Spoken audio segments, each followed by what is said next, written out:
Good evening, it's just past 6 o'clock and it's good to be with you again for our news programme this week. And in the news this week, Weymouth Town Council has announced that it's going to reduce its portion of the council tax for the coming year. Councillors debated the budget proposals for 2022-2023 financial year before agreeing a 5% reduction in the town council proportion of the precept. The decision was approved at the council meeting on the 12th of January, on Wednesday this week, and will go to next in-person meeting of the full council for ratification. It means from April residents will pay less for the Weymouth Town Council's share of their precept. This for an average Band D property will mean that they will pay £176.41 a year for the Weymouth Town Council element compared to £185.69 last year. Weymouth Town Council spends £4.3 million on its work for Weymouth in each year. The budgets are financed through a combination of trading income, service fees and charges, and of course the precept paid by all council taxpayers. Funds will be used to maintain services including parks and gardens, play areas, cemeteries, allotments, beach, community development and the town centre itself.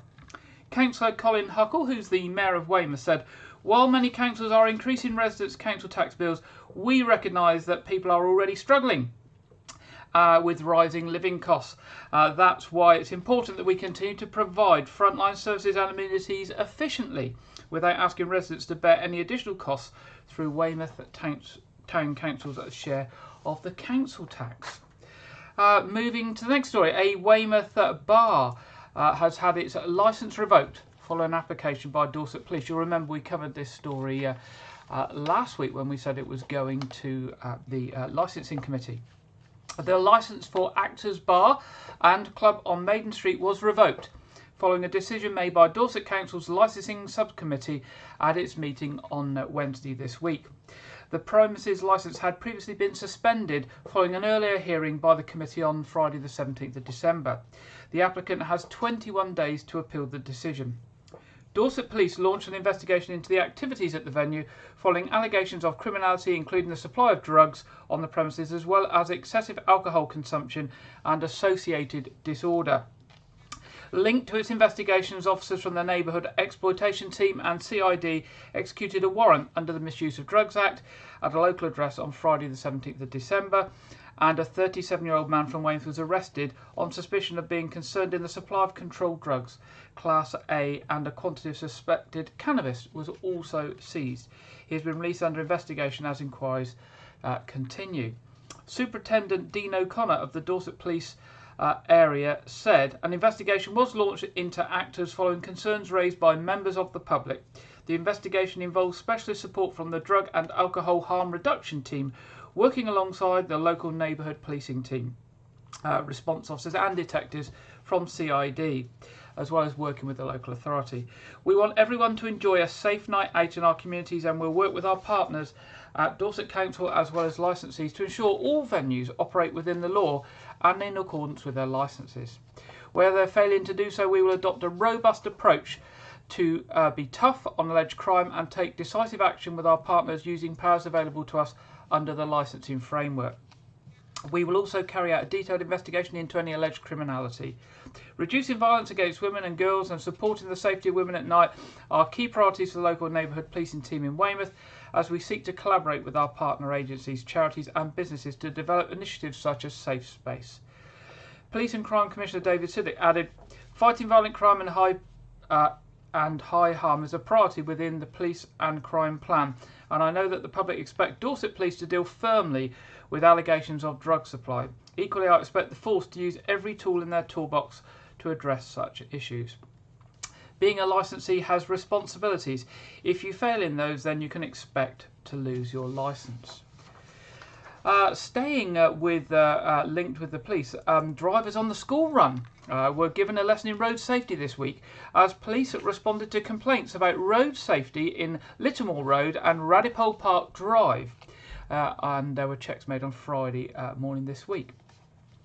Officers from the neighbourhood policing team were out and about with speed cameras following concerns about excessive speed lodged by residents. A number of motorists were spoken to and were advised to slow down. Police are also asking if other residents know of any motoring hotspots that they're concerned about. So if you have issues in your road or your neighbourhood, to get in touch with them via 101 or the form on their website, and they will also come and look at those things in your area too. In July 2021, Weymouth Hospice announced that their overseas challenge would be to the Sahara Desert in November this year, and we did cover that at the time.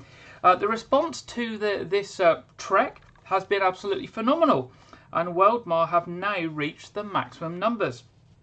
They're very keen not to disappoint anyone who's missed out on a place on the November 2022 challenge, and if there are other people out there considering signing up. So they've decided to run the Sahara Trek again in March 2023, so an additional date in March 2023. So if you haven't been able to get involved in November 2022 because it was full or the date didn't work for you, now there's a second date in March 2023.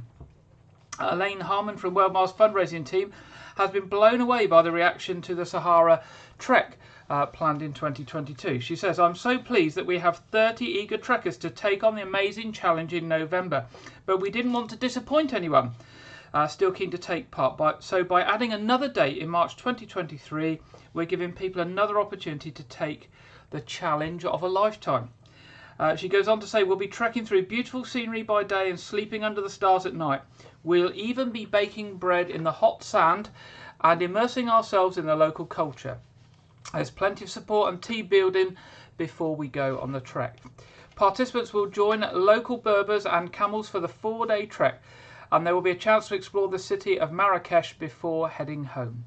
A minimum of £1,500 needs to be raised for Weymouth Hospice to take part, and there's a £340 registration fee for the trek, and it departs on the 16th of March 2023.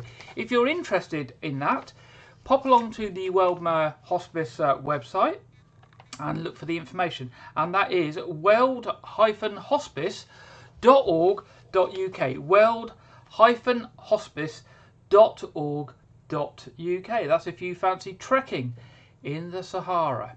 Sounds very, very interesting if you're one of those that likes those different sorts of holidays and more physical experiences. Dorset Coast Forum are holding a flood awareness drop-in event for residents of Melcombe Regis to discuss flooding issues in the area. The event will be held at the Park Community Centre, Chelmsford Street, Weymouth, and interested persons can drop in between 4 and 6 p.m. The project is part of a project Building Resilience in Communities, or BRIC, and is one of 8 pilot schemes being run across the south of the UK in Plymouth, Essex, Kent, and the modern regions of France in Oise, and Val and Finisterre. The aim is to create a guide and new tools and resources that can be used more widely in areas affected by flooding in these areas. The drop-in event aims to listen to residents' opinions and experiences on what the best outcomes would be for the community in terms of flood resilience. We want to include Melcombe Regis community from the beginning, listening to their needs and building a picture of the best ways to adapt the impacts of climate change, say the Dorset Coast Forum. Now, I'm actually looking at, I've just noticed, there's not clear when the date is, but I can see from the link on the website, it's the 25th of January between 4 and 6 p.m. So that's at the Park Community Centre on the 25th of January between 4 and 6 p.m. So things that they will be looking at is tidal flooding via the Weymouth Harbour, fluvial flooding via the River Wey, that's a posh word, isn't it? Fluvial.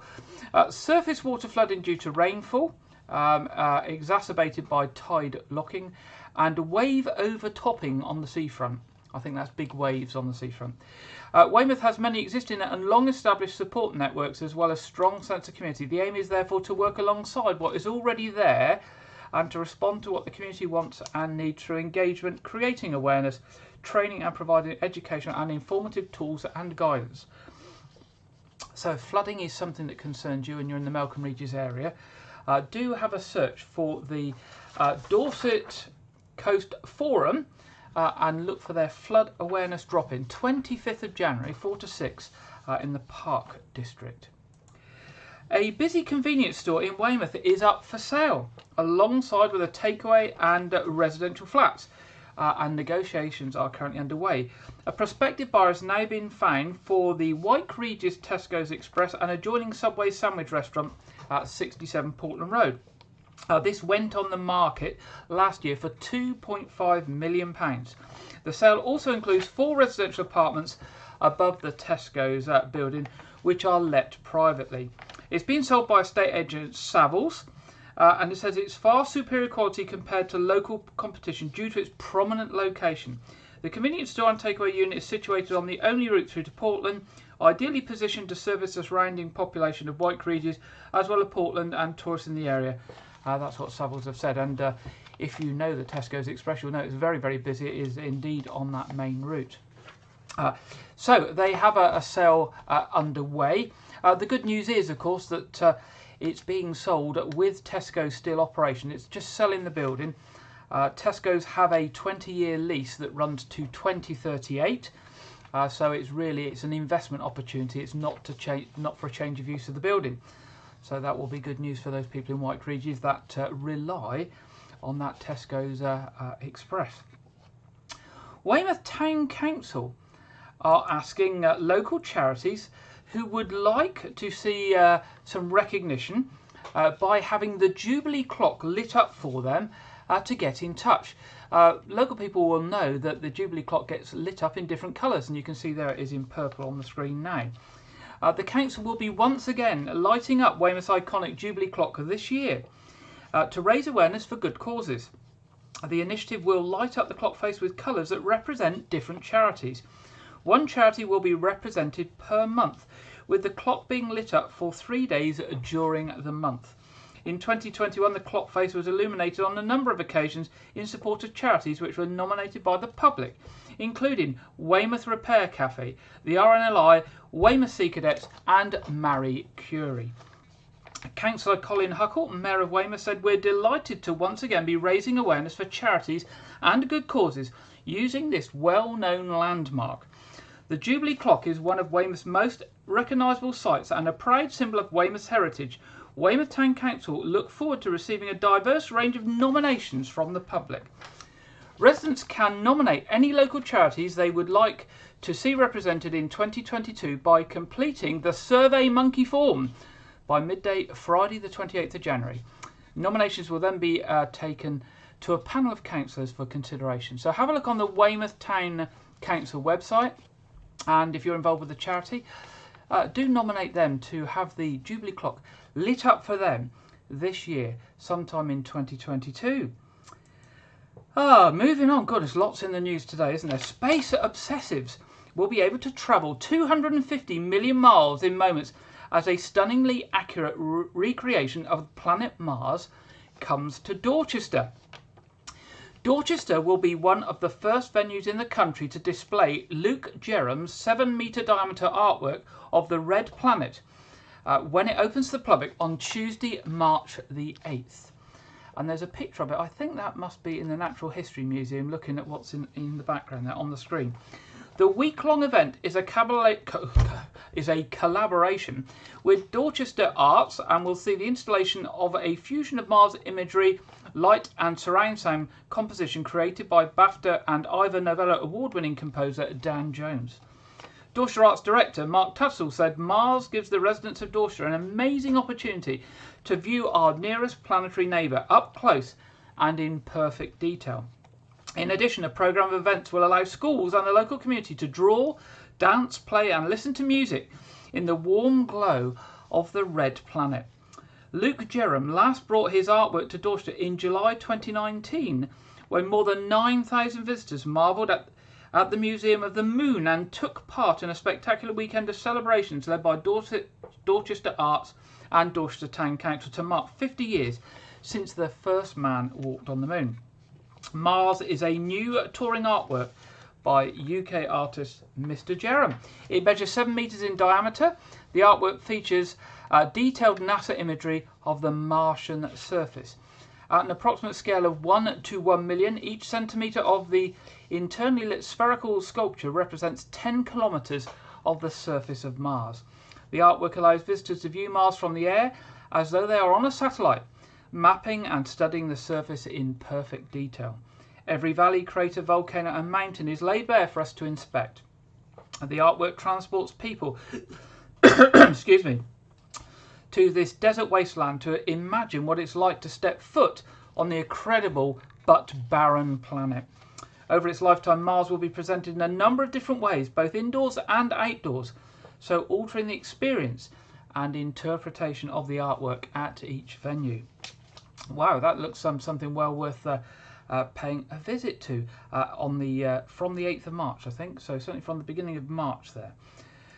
Moving on, Dorset Council has launched a new grant to support not-for-profit community and cultural organisations to deliver new and improved facilities for local communities. The Capital Leverage Fund can help fund a range of projects including village hall or community building enhancements, renovations, maintenance or new build projects, including car parks, play areas, multi-use games areas, theatres, community sports clubs, sports pitches and landscaping. They say we also welcome applications from projects that help to address climate change themes, new public art or heritage capital projects, including accredited museums.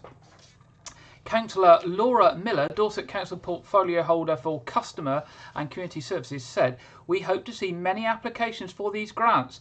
There are grants available for up to £25,000. We know that this can significantly impact one-off or capital projects, and we want to assist projects that can demonstrate how they support their local communities and making Dorset a great place to live, work and visit." You can apply for a capital grant of between £1,000 and £25,000 to fund up to 20% of your total project costs. For more details of criteria, fund aims and how to complete your application, please go along to the Dorset Council website. Applications can be made online and they have to be in, you've got a long time to do this, by Friday the 6th of January 2023. I was just reading that thinking, goodness, we've missed the date, but it's Friday the 6th of January 2023. So yeah, community and voluntary sector projects there. A great scheme giving you up to £25,000, which can account for up to 20% of your project costs. Dorset and Wiltshire Fire and Rescue Services recruiting young people aged 16 to 25 who are not in education, employment or training for their up-and-coming Prince's Trust Team Programme. The 12-week personal development course will involve a mixture of group activity sessions both indoors and out, including a 2-week work experience placement that will enable participants to gain the evidence required for the Prince's Trust Employment, Teamwork and Community Skills qualification. Debbie Harvey, who's the Prince's Trust team leader, said, "The course is a great way to meet new people, build your confidence, develop skills that employers are looking for, and improve your CV to help you in your next steps." They've got a 12 weeks packed programme, including an adventure residential in Dartmoor, which will involve lots of team building and outdoor activities such as rock climbing, abseiling and night hike. Other elements of the course that are always popular with the participants include the work experience placement, the opportunity to gain a first aid qualification and the 2-day practical firefighting input at a local fire station. The course starts on Monday the 24th of January, so it's not far off, and will be delivered from the 3rd Pool Sea Scout Centre. Spaces are limited, so if you're interested, do get in touch with Debbie as soon as possible. And Debbie's contact details are telephone 07500 066 134. That's 07500 066 134. Or email debbie.harvey@dwfire.org.uk. debbie.harvey@dwfire.org.uk. So we go from fire to police. Well, first of all, the coroner actually. The coroner for Dorset is seeking the assistance of the public to find the next of kin for a woman who died in Weymouth. Tracy Ward, who was 50 years old, died at her home in Ranley Road on Thursday, that's the 13th of January. Her death is not suspicious and no police investigation is needed into her death. Coroner's officer Sharon Emerson said, "We are not treating her death as suspicious. However, we have not been able to locate her next of kin." So if any member of the public has any knowledge of her family members, then please contact the Dorset coroner as soon as possible. And the number is 01202 123 900. So that's 01202 123 900. And that's if you know any of the next of kin or family member details for Tracy Ward, who was 50, from Ranley Road, who died on Thursday of this week. And Dorset Police are appealing for witnesses following a serious injury collision. Dorset Police received a report at 12:13 on Wednesday this week of a collision involving a white Mercedes van and a red Toyota Aygo and a black Peugeot 208 on the A35 near to the Stinsford roundabout. The male driver of the Toyota sustained serious injuries and has been taken to hospital for treatment. The female driver of the Peugeot, aged in her 60s, was taken to hospital for treatment for serious injuries as well. The Mercedes van driver was not physically injured. Road closures were put in place to allow emergency services to treat the injured people and safely respond to the incident. If you know anything about that accident, you're in the vicinity, or you have got any dash cam footage, lots of cars now have dash cams, Dorset Police would like to hear from you.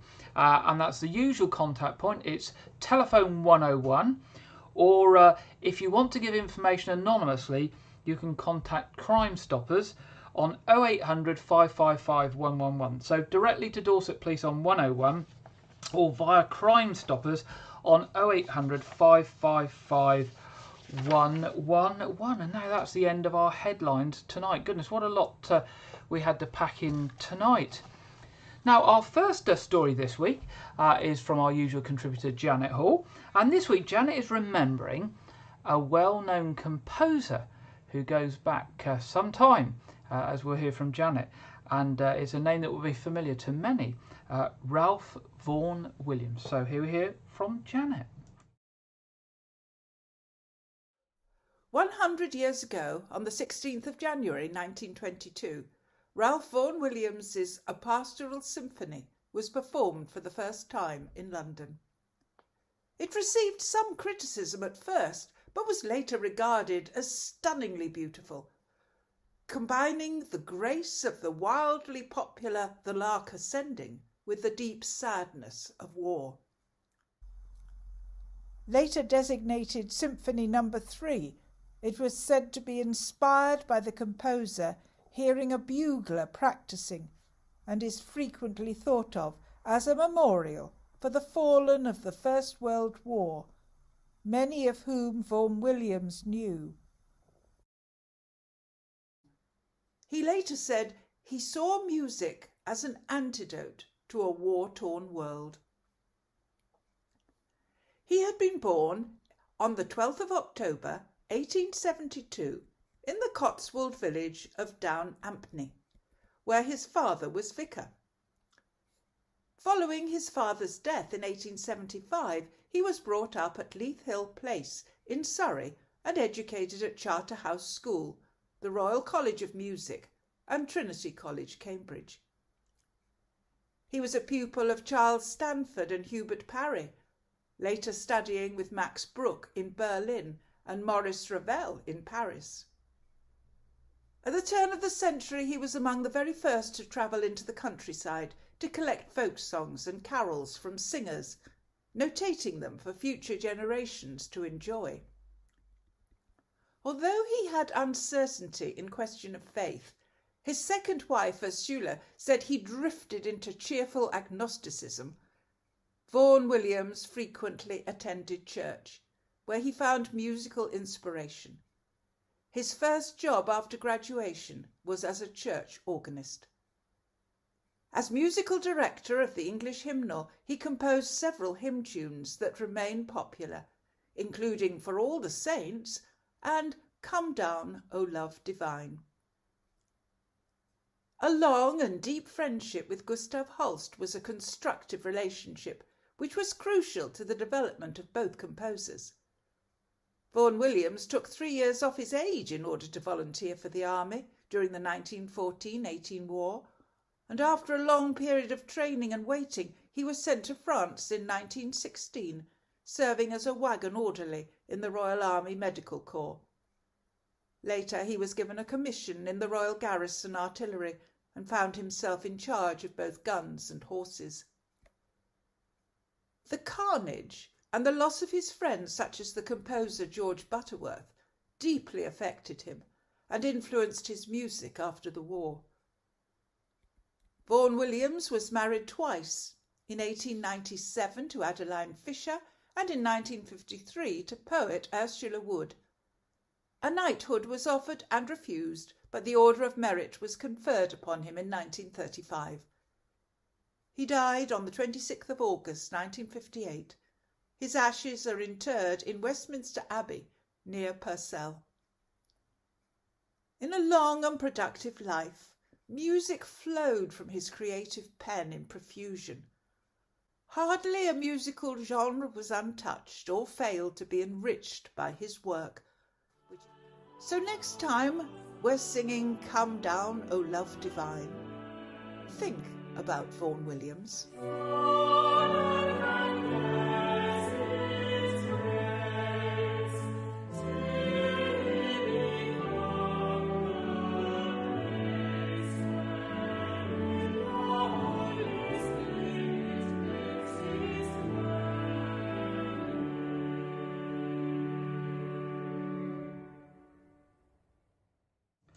There we go, a bit of history there, an anniversary of a well-known composer, Ralph Vaughan Williams. Well, moving on, we're going to be talking about another historic anniversary.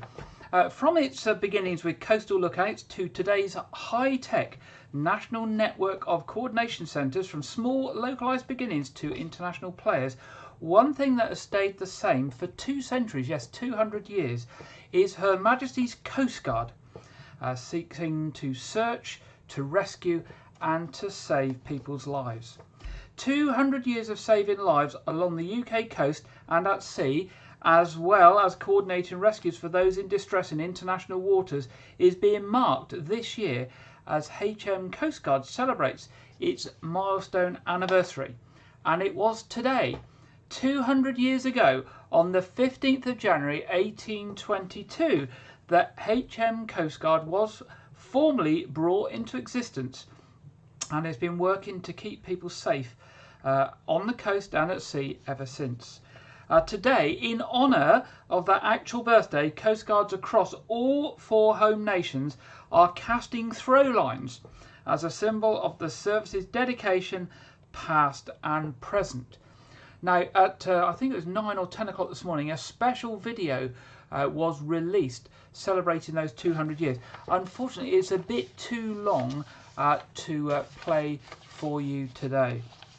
Throw lines, which form part of the life-saving kit used by Coast Guard teams, will be cast into the sea around England, Scotland and Wales at 11 a.m. today, or they have been cast at 11 a.m. today, with each team operating under the latest COVID-19 guidance for the local areas, of course. Over the past 2 centuries, HM Coast Guard has gone from strength to strength. In 2022, Coast Guard Operations Centres coordinate responses to emergency situations at the coast, calling on 310 Coast Guard rescue teams, made up from 3,500 dedicated volunteers and using 10 search and rescue helicopter bases. Now, although we're not seeing the video released today because it's too long, let's see a shorter video that focuses on the work of the Coast Guard, who are there 24 hours a day, 7 days a week, to protect our coastlines and save us if we get in trouble.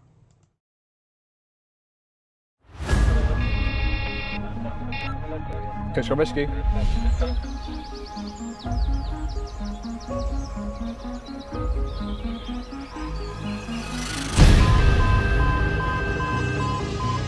Coast Guard.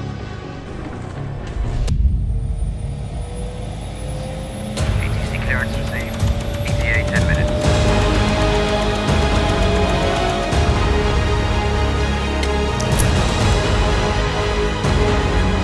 Casualty located. Proceed to the beach.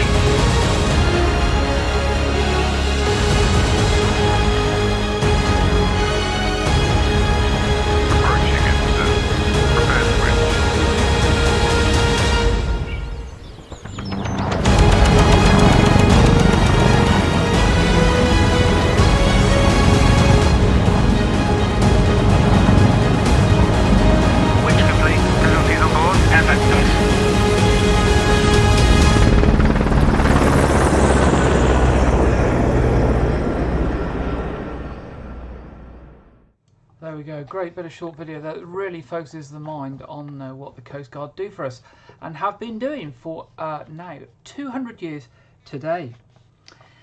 Earlier in our headlines today, we mentioned a new artwork, Mars, by artist Luke Jerram.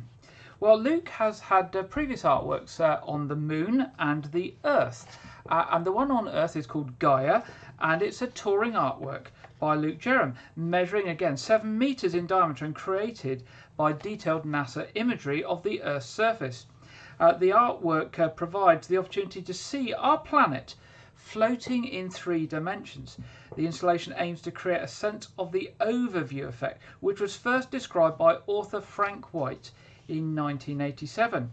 Common features of the experience are that astronauts are feeling in awe of the planet, and a profound understanding of the interconnection of all life and a renewed sense of responsibility for taking care of the environment. Now, this is still touring around the country. We haven't got footage of Mars, but we thought it would be worth sharing with you some footage of Gaia, which is the Earth equivalent.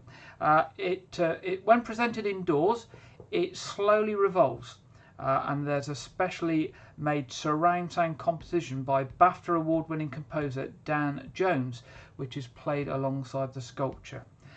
In Greek mythology, Gaia is the personification of the Earth, and we're pleased to share with you that video courtesy of Luke Jerram now. Apollo 8, this is Houston. It's a good picture of the horizon. We can't see many terrain features as yet. Apollo 8, Houston, we're beginning to pick up a few craters very dimly. The whole thing is pretty bright. Roger, there's not much definition up here either on the horizon. We're now approaching the craters C and Bandit. I was immediately moved to tears. My daughter said to me, "Why are you crying?" I said, "I'm not crying, I'm just humbled." It was very cool because it was really big and you could lie underneath it and have photos where you hold it. You come off the busy street and everyone just stops and there's like a sense of stillness as it's spinning around really slowly. I just felt really proud in a weird way as well. All of your senses are involved. It was amazing. You come from normal life and then you get this little glimpse of something behind the door and then you walk into this amazing dark room. My name is Luke Jerram and I'm the artist behind the Gaia Earth artwork. Humanity has been staring at the moon for 200,000 years. The moon has inspired so much music and mythology and literature in every culture right around the world. Whereas it's only been 50 years that humanity has been able to see our planet Earth, from space as a blue marble floating in the blackness of space.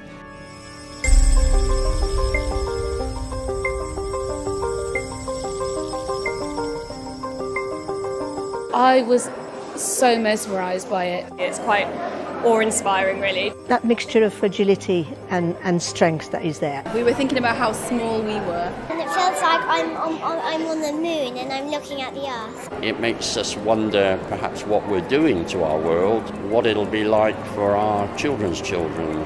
It's probably the first time that my son has seen the world in that sort of context. He doesn't understand yet, but he will one day.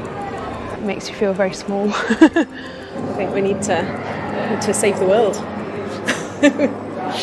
I'm hoping when people come and see this Earth artwork, they'll realise the beauty and the fragility of our planet, and that actually it's our only home and we really have to look after it.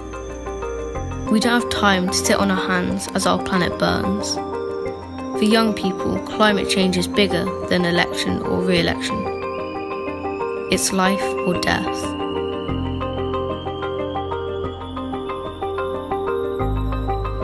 It will take radical action to save us. It will take radical action to save us. It will take radical action to save us. Nature is one of the most exciting, amazing and incredible. There we go. That is Gaia, the 7 meter diameter 3D revolving picture of Earth by artist Luke Jerram. Now you will recognise some of the footage there. It was actually shot in Salisbury Cathedral when it was there. It is still touring across Europe and across the UK, and if you're interested in seeing where Gaia is, you can go to the website www.my-earth.org, www.my-earth.org, to see where it is. And as we say, Mars is coming to Dorchester in March. So there we go, just something different to share with you today. And now it's come to that time in the programme where we're going to see what the national weather has in store for us the rest of this weekend, and as we go into next week. So this week we are joined by Aidan McGivern from the Met Office. Hello and welcome to the latest from the Met Office. We'll start the weekend with copious amounts of low cloud and fog, but brighter skies are looking more likely on Sunday, even some sunshine in many places. We're going to go from one high to the next over the next few days, so the one constant is that the weather is staying settled. However, initially on Friday night and Saturday we are going to see a lot of low cloud and fog as this high moves away. The two highs, this one and the next one that comes along later in the weekend, are separated by a weather front which will help to clear the low cloud and fog by Sunday and bring much brighter skies to many places, albeit with quite a few showers and a brisk wind in the far north. And then this high comes to dominate the weather for next week. Into Saturday night, a change comes along, and that's the weather front I mentioned. It brings a spell of rain into northwest Scotland by the evening, and then that area of rain fizzles out as it pushes south across Scotland and Northern Ireland. So not much rain associated with it, but it does help to clear the skies into the north of Scotland by the end of the night. It also turns the air colder and windier.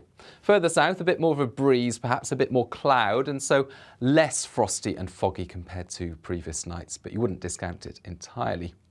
So a lot of cloud, I think, first thing Sunday, but as this front moves south, bringing some dribbly bits of rain, it's going to clear the air. And for Scotland, Northern Ireland, for Northern England, and then North Wales, parts of the Midlands, decent sunny spells breaking out. Even some brighter spells further south as well, but that's where the cloudier stuff will remain.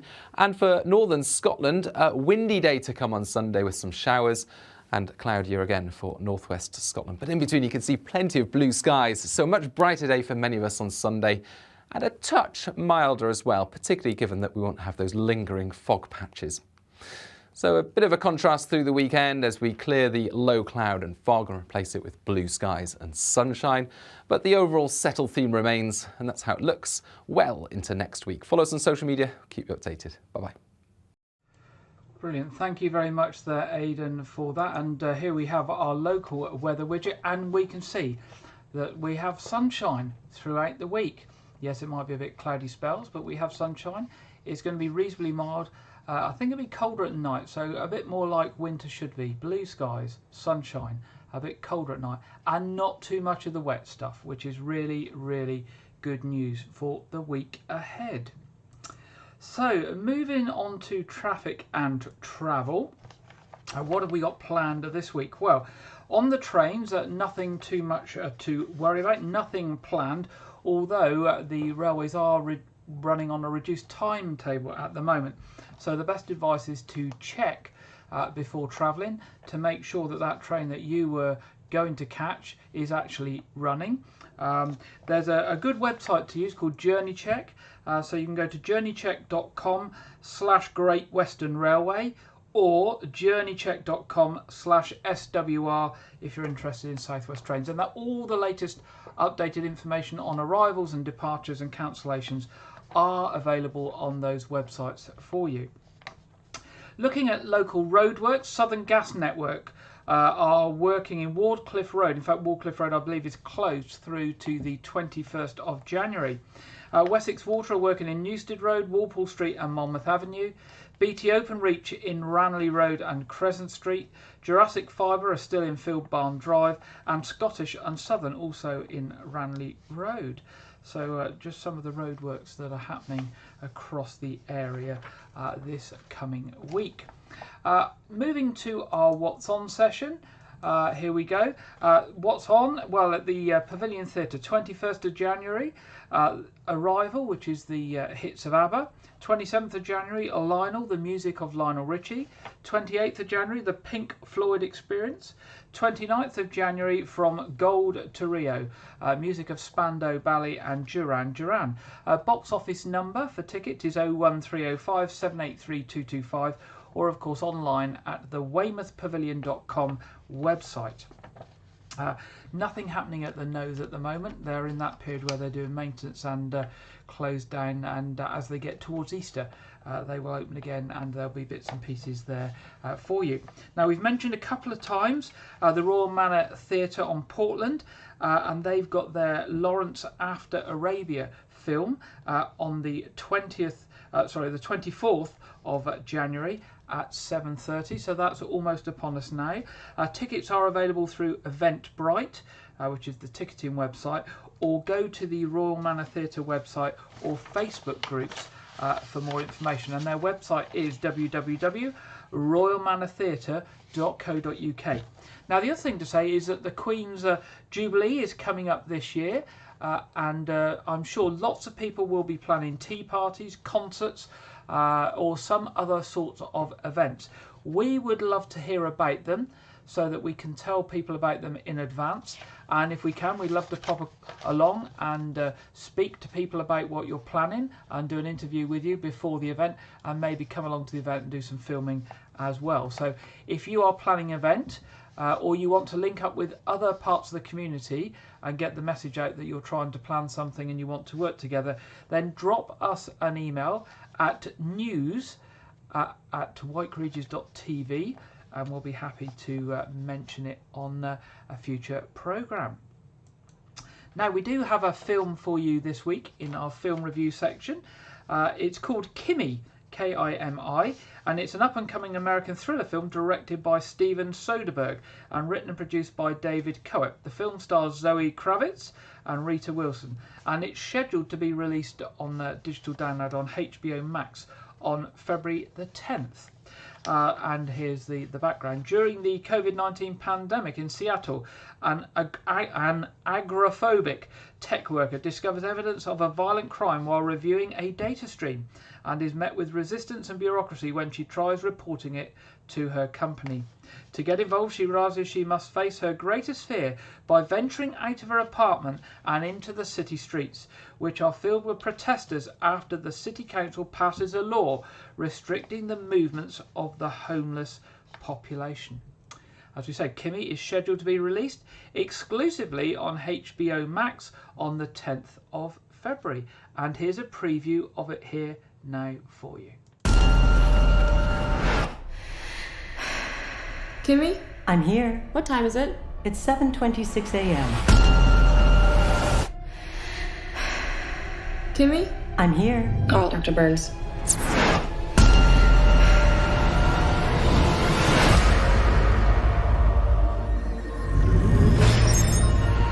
I got her. What do you want from me? Kimi? I'm here. Why don't you run from me? Call Darius. Hey, hotness! Wow. What are you wondering? What do you know? Kimi? I'm here. Reopen last stream on desktop. I need more kitchen paper. Open yesterday's stream.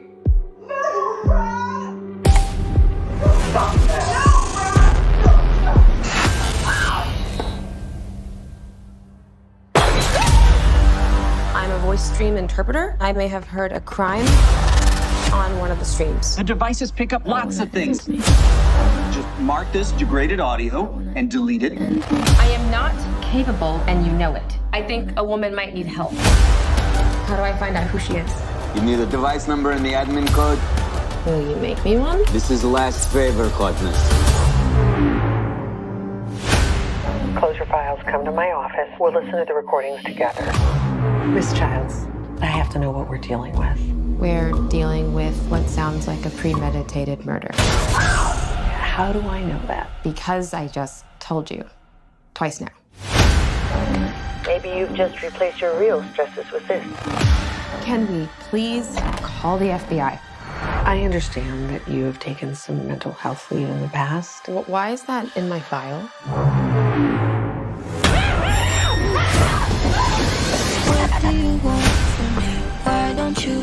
You said you had her. They did. But now they don't. Kimmy, bedtime lights. If he's the only copy. I emailed it to everyone I know this morning. Kimmy! I'm here.